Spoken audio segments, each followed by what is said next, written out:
So, Nora Sanders, David Russell, we're here today to interview Bob Hubert as part of our Heritage Port Stanley Oral History Project. And Bob, we're here to talk to you about Hawk Cliff, which is right on the edge of Port Stanley and one of the main migration paths in North America. And you've got a long history with Hawk Cliff. When did you first start going to Hawk Cliff? Well, the first time I ever went to Hawk Cliff was probably 1964 with Marshall Field, because he was really interested in all birds, but especially hawks and ducks, where I was interested in ducks. And so the two of us went down there because he was interested in showing me Hawk Cliff and the migration. This happened to be during the fall. And there certainly were a lot of birds that we saw. Now, I wasn't interested too much in the hawks because I was mainly interested in ducks. But I banded with Marshall, and he convinced me that maybe we should be trying to catch some of the birds that are migrating along Lake Erie. So at the same time, there was two fellows, John Roberts, who was president of the Ontario Bird Banding, and Bill Wasserful from the Toronto area, and they were both avid birders, and they had started Long Point banding, and they were looking for another place to band, because at that time they were using a banding station at Point Pelee, and the erosion was creating quite a bit of problems. So the banders had to stop there, and we're looking for another location. And it's just hawks that they were banding. Just hawks. They were just banding mainly shorebirds. Okay. And there was no interest at that time in hawks because no one had caught any, so we didn't really know too much about them. And there was a fellow, a Professor Saunders from London University, did a great deal of studies at Hawk Cliff and wrote several papers about the migration and of Hawk Cliff. And if you go down to Hawk Cliff when the birds are migrating, it's a sight that you'll never forget. The winds have to be in the right direction to see everything has to perform just right. But at that time, I was quite content to be banding waterfowl at home, and they were interested in looking for another location where they might be able to set up a banding station. So at that time, St. Thomas was just getting a new water system, and the old one down at the Waterworks Park was being done away with, and the new pipeline was coming in, and it was affecting, the new system was going to be down at the road going into Hawk Cliff. Mm-hmm. So this was all opening up, and Marcia's uncle happened to be the head of the water resources down at the waterworks, and he was moved to Long Point, or to the one at Dexter. And so Marsh had a way of getting into the Hawk Cliff area, and the main Hawk Cliff Road is one road farther to the east of us, but, I'm sorry, to the west. But if we had it close to a private road, we wouldn't be able to catch any birds because people would be bothering us all the time, and we didn't know how we were going to catch them anyhow. So Marsh got permission to go in there, and then he got permission from the owner of the property to build a banding station. And he was most cooperative. And Bob, just not to interrupt you, but you and Marshfield were both members of the St. Thomas Field Naturalists. That was where the interest came from, or? my interest came because I was interested in ducks, and Marsh was catching ducks, banding ducks. I didn't have a banding permit. Marsh was the only one in the area that had a banding permit. Mm. And I was raising ducks at this farm north of St. Thomas. And when I had quite a number of them, I wanted to get them banded. Mm. So I wrote to the office in Ottawa and told them I'd like to have permission to band these birds. And they said that I would have to contact somebody who had a license to band ducks. And they said that the only one in the area was Marshall Field. So that was my first introduction to Marshall Field, and we became friends from then on. And he banded the ducks that I had, and then we did several birding trips together, and still not talking about hawks. Mm. Bob, can you just sort of explain what the purpose of banding the ducks and any bird is? Oh, well, when you band a duck, you have to record the age, the sex, where you banded it, and the whole history of the reason for banding it. And then the duck is released with a band on its leg, and those bands are all issued in your name if you have a permit. And then when the bird is shot or found dead, and the person... Or banded somewhere else. Or banded somewhere, or caught somewhere else. Yeah. The whoever finds the bird sends it into Ottawa, and I in turn get a letter back saying where the bird was found, and they in turn will get one saying where it was banded and when it was banded. So this went on for a good many years. That's really helpful, because then you know the path of the bird from where you banded it to where it was found, but also how long it lived. What else would it tell us? You could well, you pretty well covered it up with the age of the bird. We have to put down whether it's a hatching year bird, which means it hatched that year, or whether it's an adult bird. And they in turn in Ottawa will have that all recorded and send that information back to the person that found it. And then again, we receive a copy of the information where it was recovered. And that's how they tell their migration paths, eh? Where they spend their winter, where they spend their summer or whatever, or where they pass through. It gives you a pretty good idea.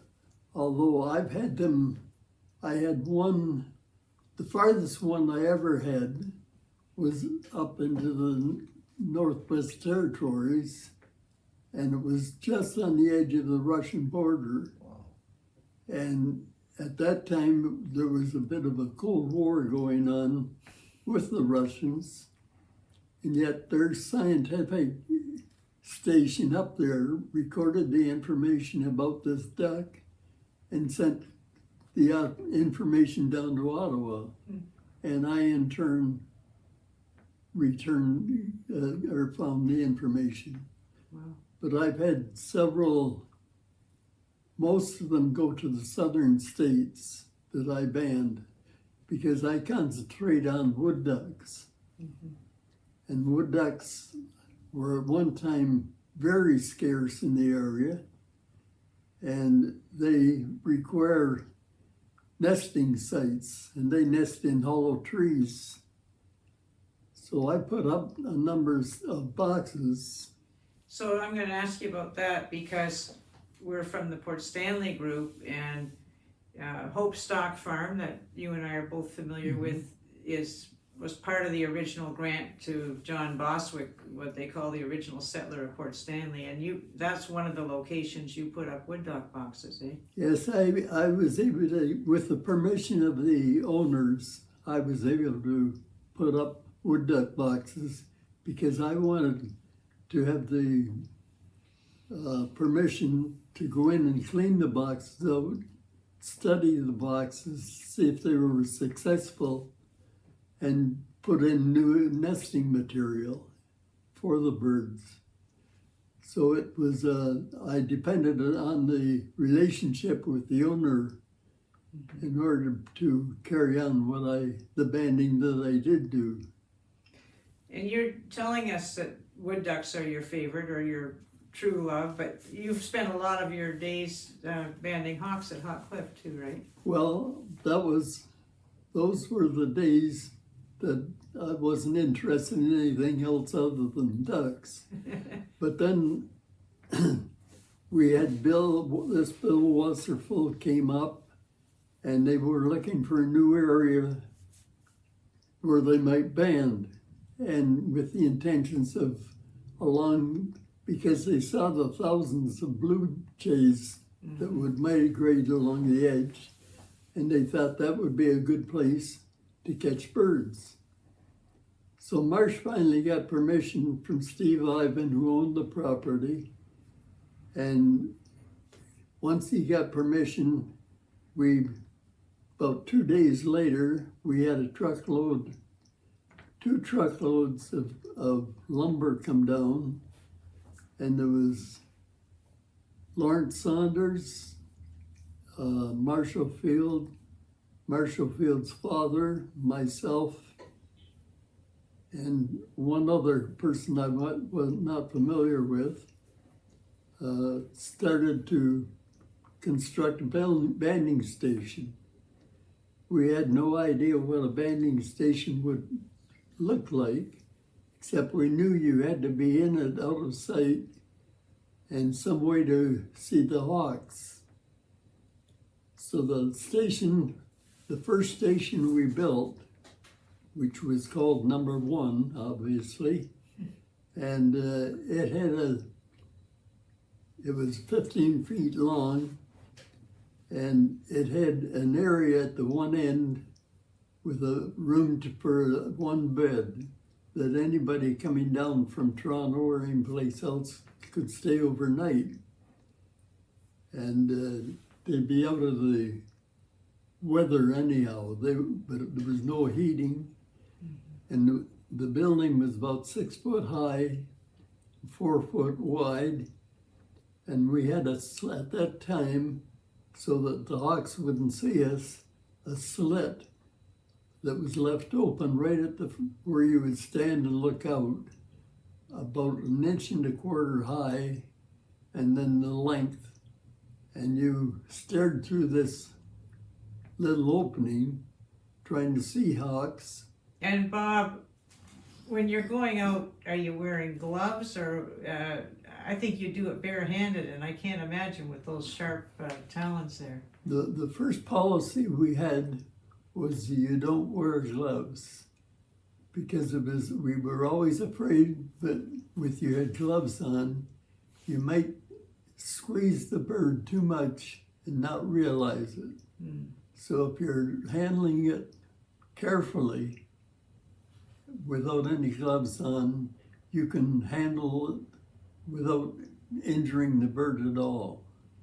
And you just have to be careful. Occasionally they will get you.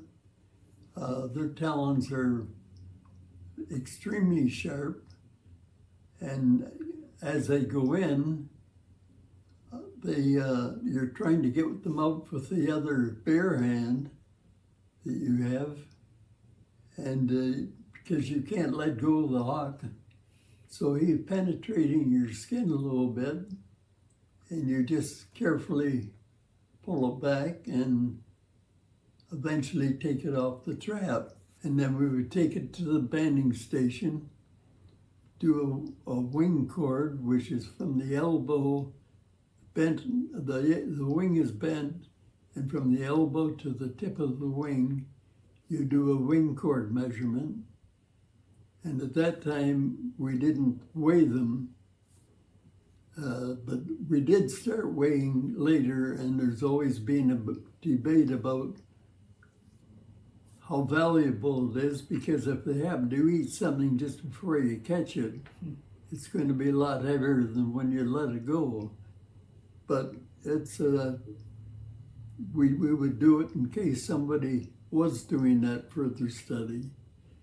And then you would mark all your recordings down and let the bird go. And this had to be done in minutes. Very short time, eh? What about the band? How did you put where's the band go?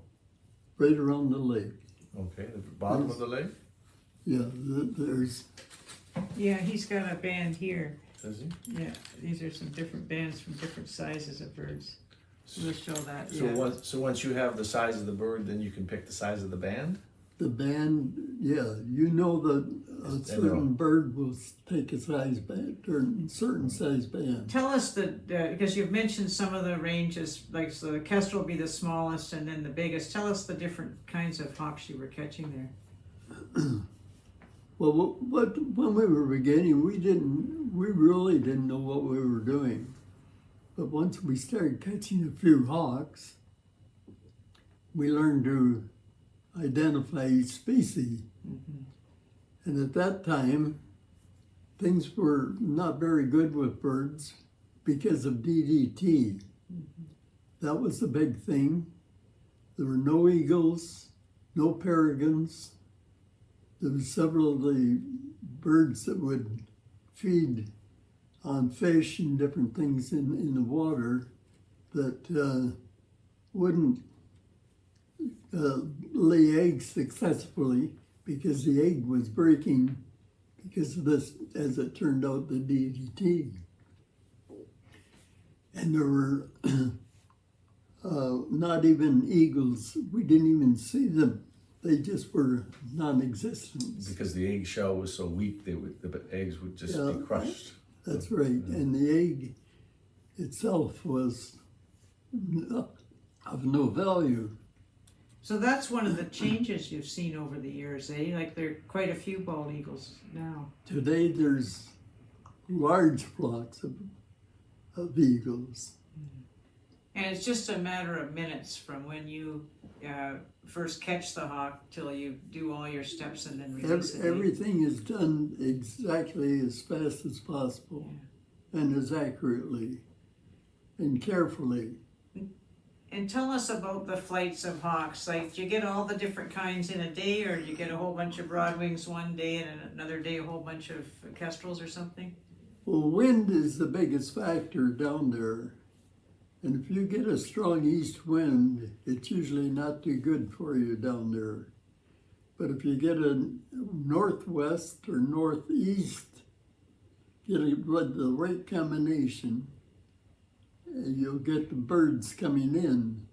Now, the winds from the south are good in their own area, which is along the edge of the cliff, because the wind is coming in and hitting the cliff and just forming a little float, right, an elevation right along the edge of the cliff that the birds can fly right along on. And the smaller birds, like the kestrel and some of the other falcons, like to fly along the edge of the lake. But so the winds help a lot in the migration of those the birds. winds is the biggest factor. And the birds are smart enough to know Well, when they should be there's, traveling. there's two good winds. There's the wind that will force the birds down a bit so the bander has a chance to see the hawks, in some cases you get a nice clear day, a beautiful sunny day, and if you look up high enough, you can see these flocks of birds migrating. When the broadwings come down, they're a small brown hawk, smaller than a red tail. They're probably the smallest of what they call the buteo, and that's includes the red tail, red shoulder, rough-legged hawk, and they just come by. I don't need that. Okay. And they'll form this. The broadwings will come down, and there'll be 40,000 in a flock that are going over at one time. That's incredible. It really Huge is. number. It's if you happen to be there at the right time, well, you have to be there to see it or to believe it. So there might be 40,000 flying over, and you might catch, what, 20 that day or something, or? If we catch out of the 50, 60,000 of broadwings that go by, if we end up the season with 2 broadwings, we've done well. Oh, wow. They don't like to come down. They don't come down. Yeah. Well, how do What they, they do, how do they feed? they do come down in the evening Yeah. and land in the trees, so that once in the early morning when we're set up, they'll be coming over, but not as high, and some will come over, and that's when you have a chance of bringing one down. What would have been your biggest day kind of thing as far as numbers of hawks or most interesting mixture of species, or?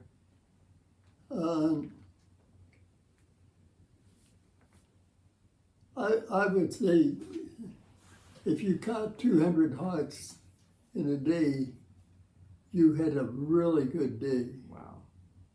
But that was back when we first started. The first probably 10 years were excellent days for once we learned how to catch a hawk. We were catching large numbers of hawks. It's dwindled off quite a bit in the last few years. What do you think is the reason for that? Well, one of the big reasons for, like, the kestrel is a small hawk, and it feeds on insects, grasshoppers, and other field. Where it really likes is pasture fields. Mm.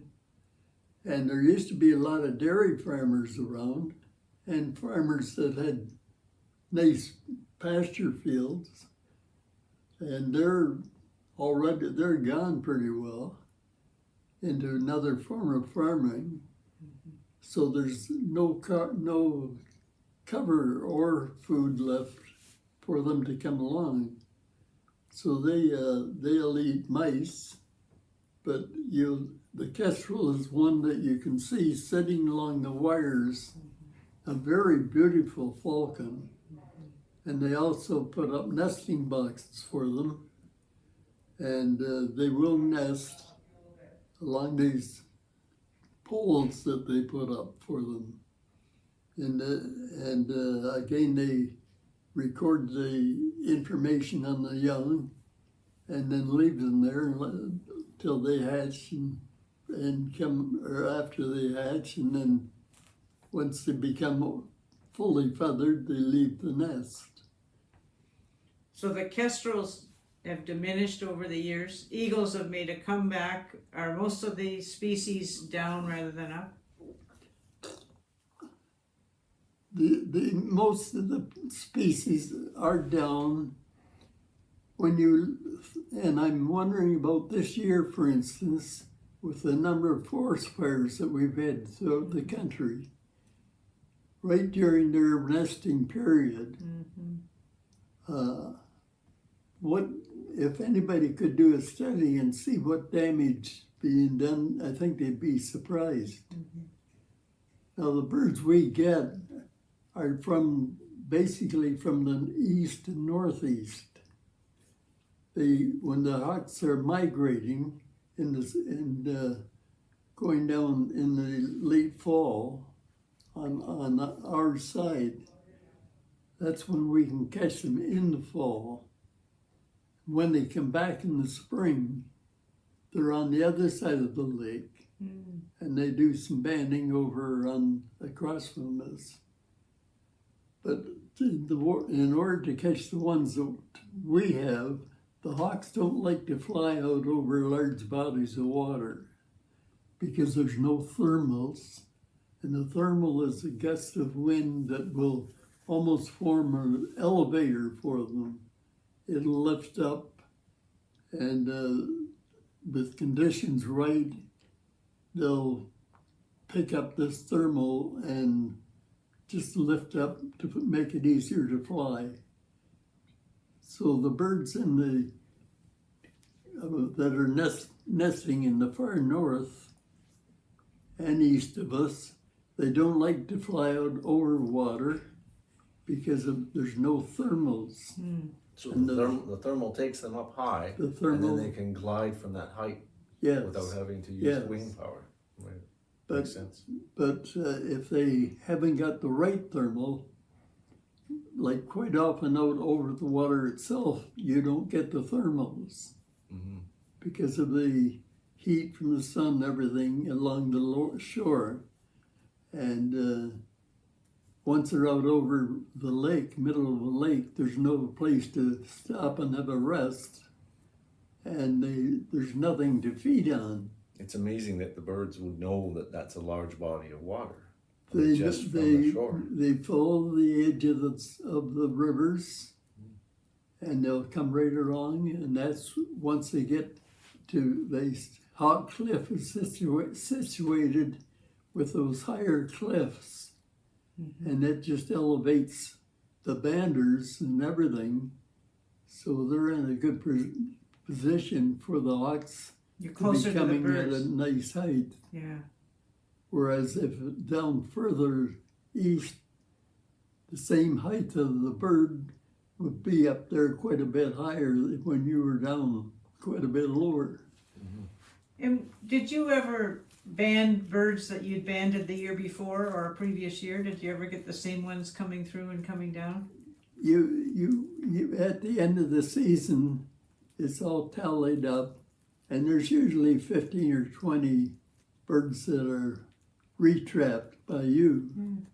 And quite often, there's another banding station up around Point Pelee, and they also will, once we let hawks go, we'll get word back that they've caught one of our birds.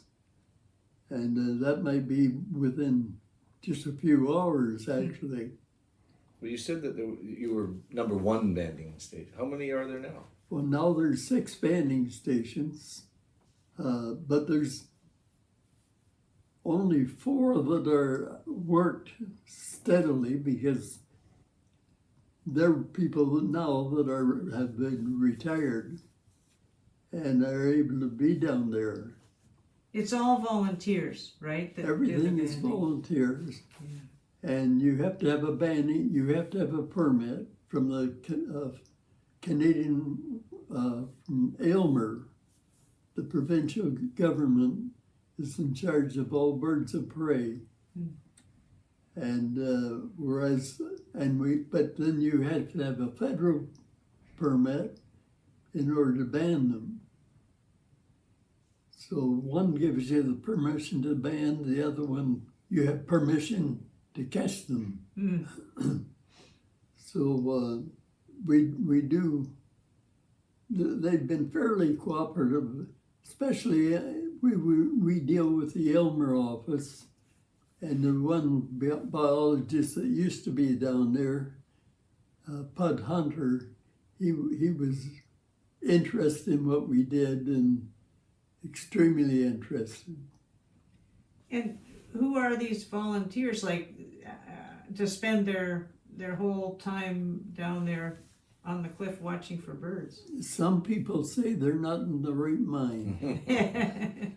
No, when you go down there, you're pretty well devoted to the whole day.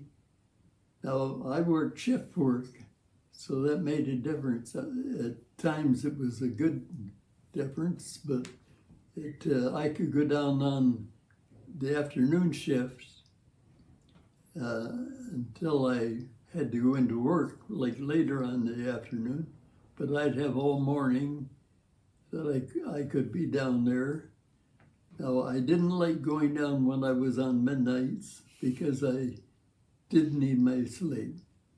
But there were people that worked shift work but still spent large numbers of hours down there. And sleeping there wasn't really the most comfortable. So. Not real well. If you go to sleep, you're not going to see much either. Well, that's true. But when you retired, you were down there. When I was retired, I was able to go down there steady. Yeah, and we would band. But we didn't have a real competition. Like Don Fowler was a great bander, and he was down there all the time. And we had little radios that we could talk back and forth. And we would keep each other informed as to whether we see anything coming or anything else. And we had, there was a lot of personal competition going on with how many you caught. And like I ended up getting recognized for, I think it was the 50,000th hawk that was banded. Wow. At Hawk Cliff. At Hawk Cliff. And then Don got permission, or recognized for banding the 100,000th. Wow. It seems like an incredible number of birds to band. That's a lot of birds. How many do you... And at that time, I asked for a recount. Okay. From Don's 100,000. But how many do you figure you've banded over the years? How many hawks or eagles or whatever? Oh, I couldn't estimate the number of hawks. Yeah. Well, so in that, with all the banding that does happen, what percentage of birds out there are banded? Roughly. Probably a small percentage. All right. Yeah. But there's the more you get banded, better percentages of catching, somebody at least catching it. Now, since they're not a game bird, you don't hear too much about them because they can't shoot them. But with that waterfowl, the game was they shoot the birds that I'm banding in most cases, and you could hear back within a couple of weeks that somebody shot one of the birds that I banded. So it must be the policy of the hunters. They must, they yes. all know to do this. Well, and they get a little card from the government thanking them to send in the information, and sometimes a memorial band or something for sending in so many bands, and so they encourage it because even though the duck's being shot, there's a lot of information gained as to where it is being shot and the population numbers of how the bird is being able to stand up to it. Mm-hmm. Bob, here we are in your room and you've got some beautiful artwork here. Just digress for a minute. You're friends with Robert Bateman, the artist, eh? That's how you got some of these pictures? We became friends. We went on a boat trip or a canoe trip together up at Killarney Provincial Park. And I was lucky enough to be when they divided up the people to go any place. I ended up with Bob Bateman as a partner. So that became quite a good friendship then. And he's a great naturalist and a great painter. Yeah. And I think you're the same age. I'm a year older. A year older. Yeah. The only difference is he's still canoeing and I'm not. Well, how long ago was that you did that? Oh, that must have been 25 years ago. And you've stayed friends with and in touch with him all this time. That's Yeah, great. I get a card from him every Christmas and with a picture of his family and everything,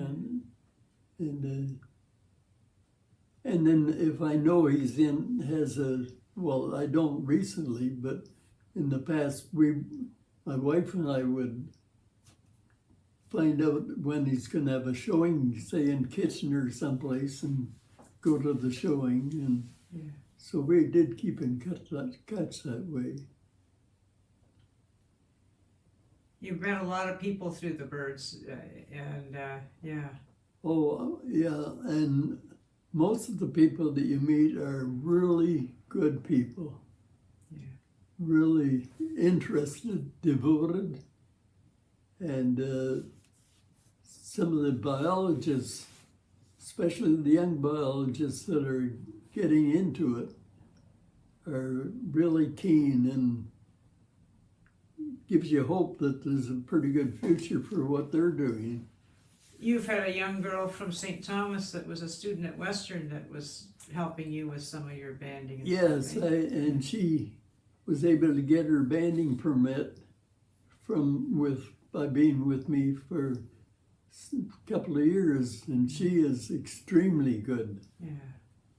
And she's now at Western and still taking courses, but she's also teaching part-time on certain things. Wow. And you mentioned about the banding starting at Long Point initially, and just recently you were over at Long Point to see another old friend that was up from Cuba, right? Oh, yes. While I was banding at Hawk Cliff, there was a fellow who come down from Cuba to Long Point to study birds. In fact, he's down there right now, and he sent me a picture, it's on my computer if you can find it, of a diploma he just has received from Long Point that gives him the permission to band birds any place in the world. And that's something unusual, extremely unusual.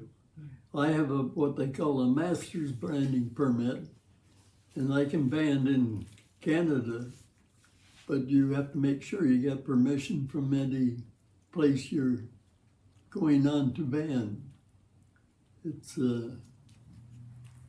the master's banding permit is a nice one. The one down at the cliff, they call a sub-permit, and this enables them to band hawks at Hawk Cliff, but they couldn't just go out and band other birds, because in order to have the banding permit,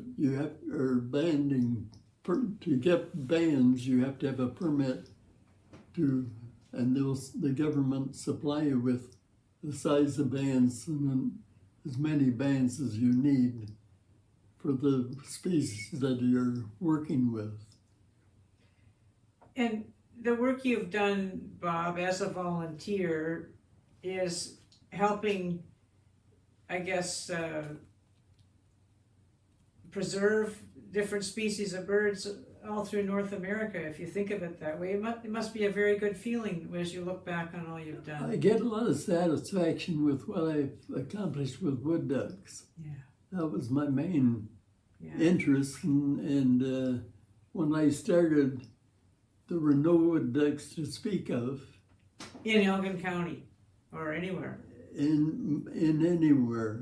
Yeah. They were a bird that was really down, because at that time, the war had been over for a while, and there were ponds and all areas were being cleared new houses being built, and all the swamps and everything else were being ruined because of no place for them to build.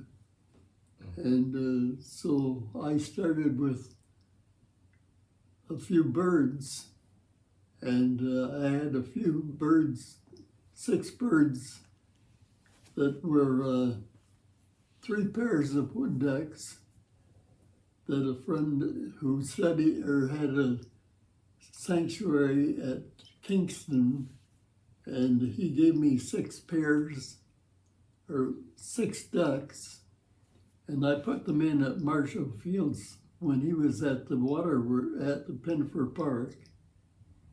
And we had nesting boxes up for them. And once the female would go in and lay eggs, Marsh kept an idea on how the eggs were going to hatch, when they would hatch. And when they started to hatch, he'd call me, regardless. There was one time it was right around midnight, and I just got home from work. Of course, my wife was in bed, and she had to drive me out to a place that I had already prepared to put wood ducks. But what I did was put pipes into the ground, and then once the nesting occurred, I plugged up the box and took the female and the young birds down to Carr's Bridge area, which is north of St. Thomas, and would put them in the pipes that I had already ready for them, and that would become their permanent home. And that area that didn't have any wood ducks at one time soon had about 300. Wow. After about 5 years. You said pipes. I'm confused as to. It's just a steel pipe in the ground, about 6 foot high, and then you would put, like it's a hollow one, so then you would put a pipe on the back of a wood duck box, down about 18 inches, and then put that inside onto the wherever you want it.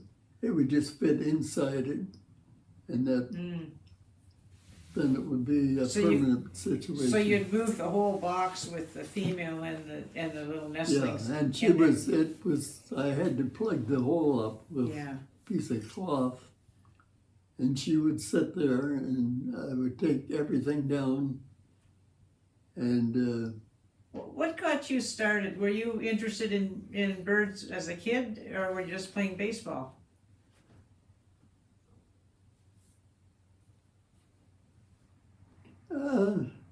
I was never too interested in birds. I liked to see a bird, but I also became interested in hunting. And surprising. As a teenager, and I really enjoyed hunting. And we used to go up to Rondeau and shoot ducks, and really enjoy it. But it wasn't long before you don't feel the same way about it. Mm-hmm. Although you obviously love these birds so much. Yeah, but you can appreciate a hunter that really enjoys hunting with what he gets out of nature and everything else, if it's done properly. Yeah. But for you, at some point, you just wanted to keep them alive. Yeah, I did like to see them, and I thought it was a bit of a challenge, and it certainly paid off with the wood ducks. Mm-hmm. I heard a rumor that you like to carve ducks. Oh, I do a little carving. So you must love the birds enough to spend time to carve them. Well, yeah, I do, and but it makes you realize that how beautiful the bird is and what you're trying to do to make it look better again. Well, we happen to be in your room, and there's some examples of this beautiful carving work. You've got a lot of works in progress and so on, Bob, and Well, that's just a female wood duck that I put together, and I had a little green-winged teal at the bottom of the table that was a nice, that's Oh, that's beautiful. Look Look at at that. Yeah, look at that with the detail of the wings and Yeah. everything. and I enjoy doing that, and especially if they turn out to look like what they're supposed to look like. Oh, it looks like you're doing a fine job. Excellent work. I've got some at my house. I've got a cardinal and a hummingbird and a starling. And I think you did the starling for my dad as kind of a joke. Yes, Yeah. yeah. So Lawrence had a way of catching starlings, and he would catch a few starlings. So at one banquet we had, I had made a small carving of as a joke to represent something Lawrence had contributed. But the banding, everything that I've done over the years, I've never regretted. Only that I couldn't do it anymore. Well, the one thing I was curious about was you were saying that the wood ducks are in these boxes because there's not enough dead trees that are still around to have the nesting sites. But are there other ducks that, I find it surprising that they nest in trees. In ducks, you don't think of as nesting in trees at all. Well, the bufflehead is a small northern bird, small duck, quite plentiful. You see it out in Lake Margaret. You see quite a few of them. They're small, show a lot of white and black in the spring when they're coming through. And they nest in trees, in hollow trees. And they're a very fussy bird, the bufflehead. A friend of mine raised birds, and if you have a nesting box with a 2-inch hole, for instance, that's for a wood duck you use a 3 by 2-inch hole. A rectangular. Yeah, and it'll go in and squeeze in there all right. Whereas the bufflehead is smaller, and if it's not the right size, it won't use the box. So you gotta figure on, keep adjusting things until you get the right size for it.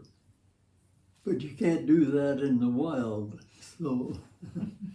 But yeah, I've always liked waterfowl, and wood duck just happened to be one that I liked a little better. Beautiful little bird for sure. Very beautiful bird. Mm-hmm. Yes, and very plentiful today. Thanks to work that you've done, for A sure. lot of people Right. are doing that. Yeah, Something to be proud of, Bob. yeah, I'm pleased with the way things have been. Well, thanks so much for taking the time with us today and sharing some good memories. Thank you, Bob. Well, I don't know if we said much about Hot Cliff, but Enough to entice people's interest, for sure. well, That's it's a great. great place, and I mean, it's not open publicly, but They do the weekend in September. They do have a special showing where they'll bring over birds to see, and I think the public enjoy that. Well, tell us just quickly about that then, to put a little advertising for the public to come in.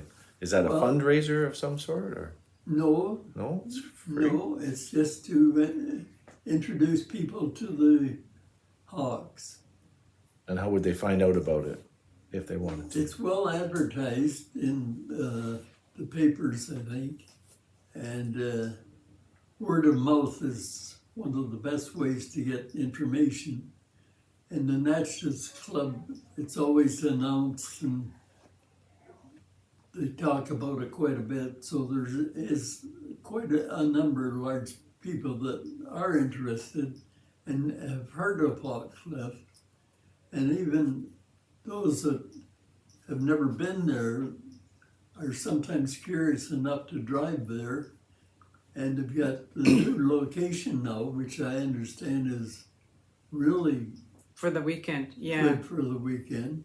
And often they have scout troops or groups of young people from one place or another too. Well, when I was banding, they used to have young people coming down by busloads.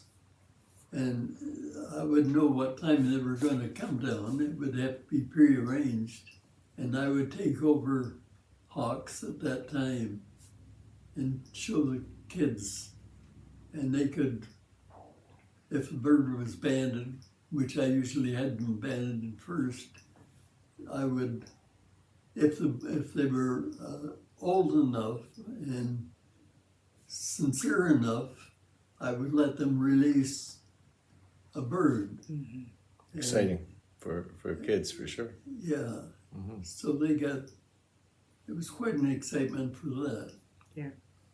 And I knew they weren't going to hold on to it very long. But, yeah, birds have been a big part of my life, really, over the years. And my whole family enjoyed it. We used to have bird feeders out in the country, and we'd go out all winter and keep them filled up. And so it's been a way of life, a natural way of life for me. I haven't known anything any different. Well, as a person that doesn't know much about it, I have to say what I've learned today, and I have to say, like, thank you very much for everything you've done to keep these birds. I certainly wish I could have expressed more to you, but I was going to say too, Bob, usually with the Christmas bird census, you did the area that included Hawk Cliff. And you were down there enough that you knew what you were going to be looking for too. You always had a very high count. Well, I had an advantage at that time because I had bird feeders outside my banding station. Mm. So I didn't have as much trouble walking all through the different parts of the country to see the birds because they were coming to see me. So that was, I would get in good numbers for the bird count for that year. Yeah. Hard to compete with you. Thanks so much, Bob. Certainly welcome.